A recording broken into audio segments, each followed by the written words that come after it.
हमारे अब लास्ट ग्रह पे केतु महाराज।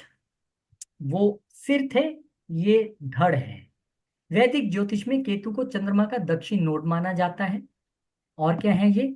इसे एक मिनट में इसको और थोड़ा नीचे कर लेता हूँ।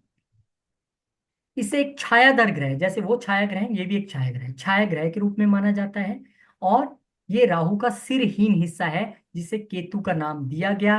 अब केतु महाराज, इच्छा कहाँ से प्रकट होती है? यहाँ से। इसीलिए तो हम कहते हैं ये राहु का युग है। इच्छाएं यहाँ से प्रकट होती हैं, ये भी चाहिए, ये भी चाहिए, ये भी चाहिए। लेकिन इनका तो ये हिस्सा ही नहीं है, ये तो सिर्फ इतना हिस्सा है। ये क्या है? अध्यात्म। केतु आत्म निरीक्षण है, परिग्रह और उच्च आध्यात्मिकता की सत्य की खोज का प्रतीक है। जन्म पत्रिका में इसकी स्थिति पिछले जीवन के अनुभवों को और कार्मिक पैटर्न को भी बताती है। जहां आपका केतु आया है, इसका मतलब पिछले जीवन का, पिछले जन्म का कोई लेना देना वहां से है, जिसका हिसाब करने के लिए केतु महाराज आए हैं वहां। ये रहस्य और आकाशीय शरीर आध्यात्मिकता की गहरी खोज को प्रोत्साहित करता है। जो लोग पीएचडी करते हैं, वो केतु से प्रभावित है। रिसर्चेस करते हैं बड़ी बड़ी, वो केतु से प्रभावित है। केतु वाले लोगों को बिल्कुल जमीन के अंदर तक जाना है भाई, सब चीज देखने के लिए। उनको एक चीज देख के नहीं लेनी है, उनको 40 चीजें देखनी है, 40 तरह के रिव्यूज पढ़ने हैं, फिर उनको कोई चीज लेनी है। केतु को भक्त के परिवार को समृद्धि लाने, सांप के काटने और विषों से उत्पन्न बीमारियों के प्रभाव को समाप्त करने के लिए भी माना जाता है। वे अपने भक्तों को अच्छा स्वास्थ्य, धन और पशुधन प्रदान करते हैं। जबकि केतु, ये एक्चुअली इनकी जो स्वास्थ्य वाली बात है ना, ये इनके नक्षत्र से जुड़ जाती है। जब मैं आपको नक्षत्र पढ़ाऊंगा, अश्विनी नक्षत्र इन्हीं का है। और सबसे बड़े कुमार, जो वर्ल्ड के या पूरे इस यूनिवर्स के पहले डॉक्टर्स माने गए, वो अश्विनी कुमार माने गए, और ये इनके नक्षत्र के ही। तो मैं आपको वहां पे समझाऊंगा ये। अब नकारात्मक संकेत क्या है? देखिए, केतु को अशुभ माना जाता है। कोई भी आप चल जाइए, जैसे शनि के नाम पे पैसा कमाते हैं, ऐसे एस्ट्रोलॉजर राहु केतु को डराकर दिखाकर भी बहुत सारे लोगों से पैसा कमाते हैं।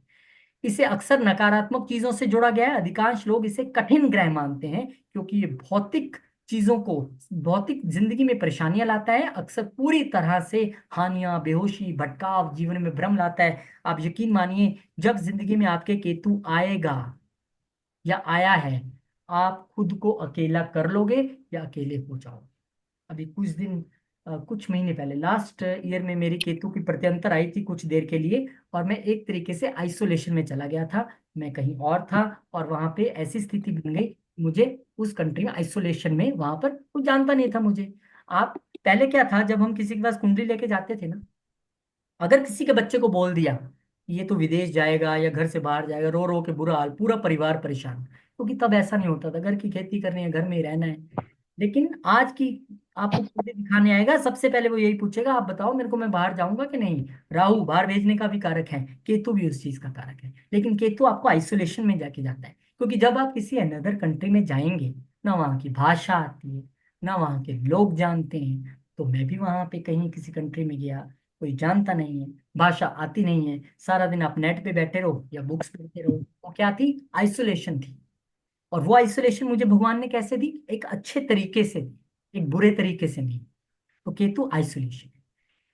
केतु का सबसे बड़ा गुण है गुप्त प्रवृत्ति। जितने इंटेलिजेंस सर्विसेज में काम करते हैं, खुफिया विभागों में काम करते हैं, उनका केतु बड़ा स्ट्रांग होता है, या अष्टम में होता है।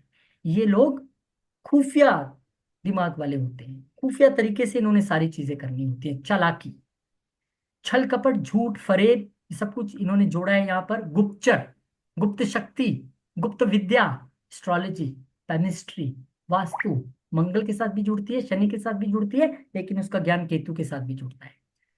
तस्करी, जितनी छुपी हुई चीजें हैं ना, स्मगलिंग आ गई, या नशीली वस्तुएं आ गई, गुप्त विद्याएं आ गई। डॉक्टर को भी इन्होंने क्यों जोड़ा है? अब डॉक्टर का यहाँ क्या काम, वो तो मंगल के साथ था। भाई साहब, अभी कुछ साल पहले जब बीमारी आई थी, कोविड-19, कोरोना, सबकी हालत पतली कर दी। वो केतु नहीं थी, वो तो राहु थे।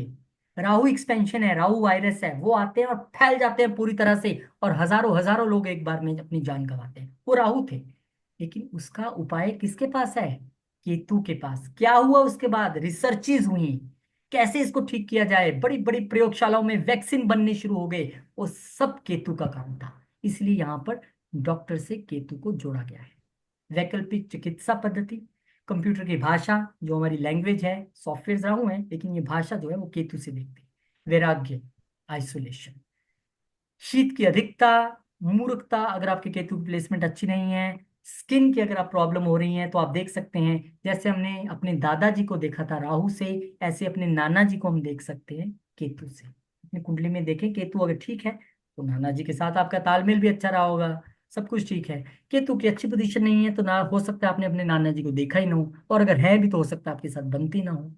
कंबल, चेक वाले कपड़े, गर्म कपड़े, यात्रा, सीढ़ियां, झंडा, कुर्ता, काला सफेद कुत्ता, काला सफेद कंबल, ये उपाय भी है। आपका केतु ठीक नहीं है, काले सफेद कुत्ते को रोटी डालिए। आपको केतु का उपाय करना है, सर्दी आने वाली है, काले सफेद कंबल खरीदिए, जो लोग बाहर बेचारे ठंड में सो रहे हैं उनको बांट दीजिए, उनके ऊपर दीजिए, या फिर काला सफेद कंबल लीजिए, सुबह सुबह शिव मंदिर जाइए और वहां पर चढ़ा के आ जाइए। ये उपाय है केतु के। इमली का पेड़, भूख लगना, ऐश्वर्य, पत्थर, ब्रह्म ज्ञान, फोड़े फिंसी, ये सब केतु हैं। आप जब धीरे धीरे कुंडली देखना शुरू करेंगे तब आपको पता लगेगा। पर मोटे मोटे तौर पर अगर आपने केतु को समझना है तो आप ये समझ लिए कि केतु है सीक्रेसी, केतु है रिसर्च, केतु है आइसोलेशन, केतु है डिटैचमेंट, आपको सब चीजों से अलग कर देगा।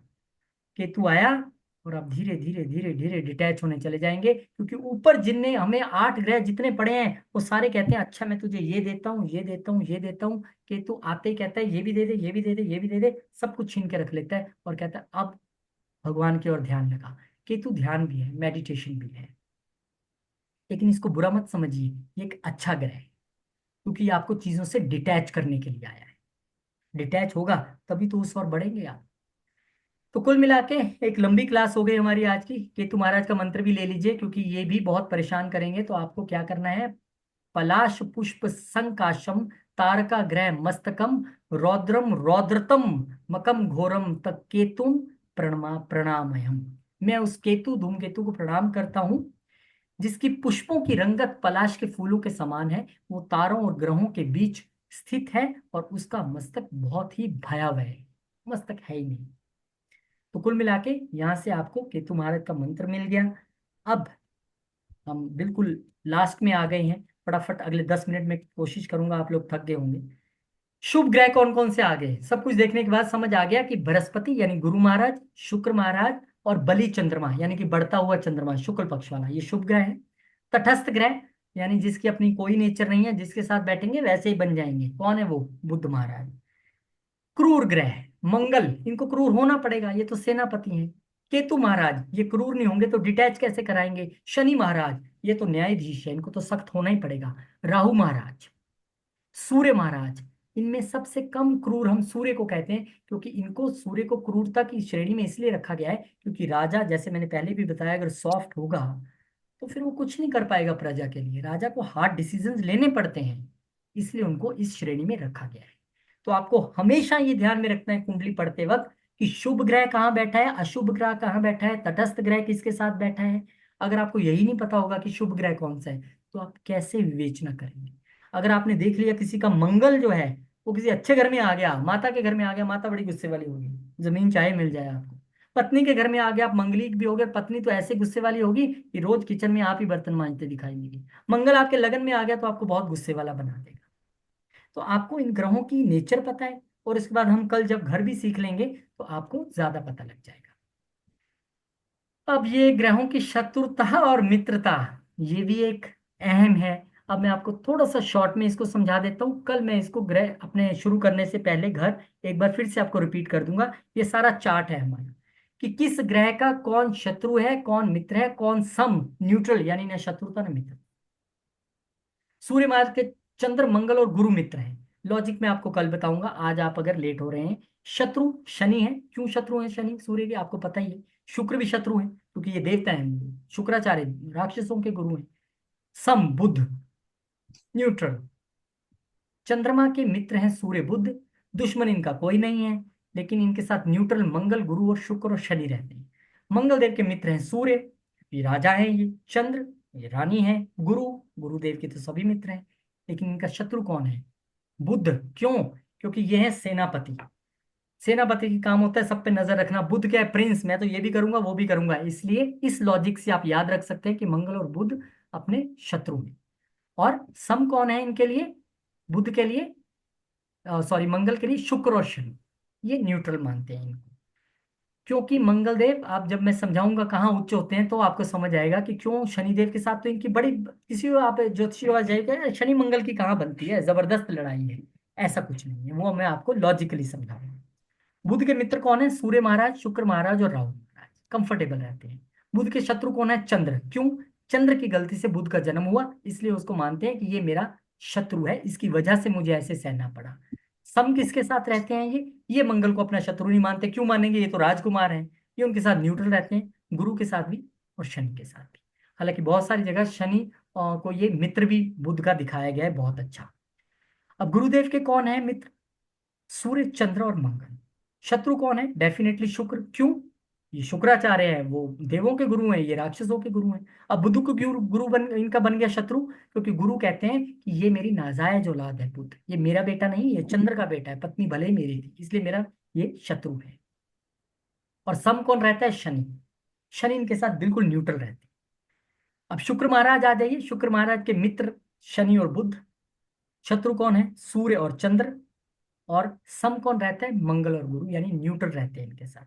शनि महाराज की बात कर ले तो कहते हैं मेरे बेस्ट फ्रेंड बुध और शुक्र है, और मेरे दुश्मन कौन है? सूर्य, चंद्र और मंगल, शनिदेव कहते हैं। और मैं न्यूट्रल रहता हूँ गुरु महाराज के साथ, गुरु भी इनके साथ न्यूट्रल रहते हैं।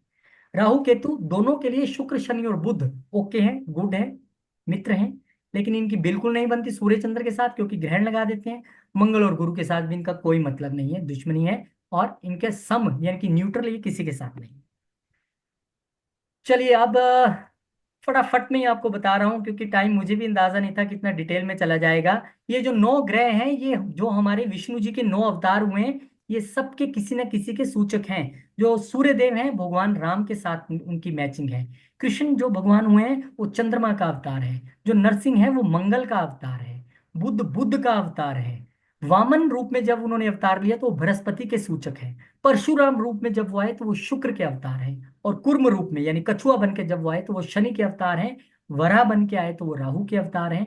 और मत्स्य जब मछली बन के उन्होंने अवतार लिया था तो वो केतु के अवतार हैं। आपको लॉजिकली और डिटेल में समझना हो तो बता देना, मैं कल बता दूंगा। ये बीज मंत्र है, रिकॉर्डिंग आपको मिलेगी। सब ग्रहों का एक बीज मंत्र है। सूर्य मंत्र ओम हरा ह्री रो से सूर्य नमः। चंद्रमा ओम श्राम ची श्रोम से सोमाय नमः। मंगल ओम क्राम क्रीम क्रोम से भौमाय नमः, भूम, भूमि। बुध ओम ब्राम ब्रीम ब्रोम से बुधाय नमः। ऐसे ये नव ग्रहों के सारे मंत्र हैं। ये आपको किसी को भी दे देने हैं। अगर कोई आपके पास आता है, उसकी प्रॉब्लम है, बहुत बड़ा मंत्र नहीं जप सकता, तो भैया ये तेरी दशा चल रही है, ठीक रिजल्ट नहीं दे रही है, ये मंत्र तू ले ले और जपता रहेगा। ये बीज मंत्र है। तो कुल मिला के नव ग्रहों की हमने बात की।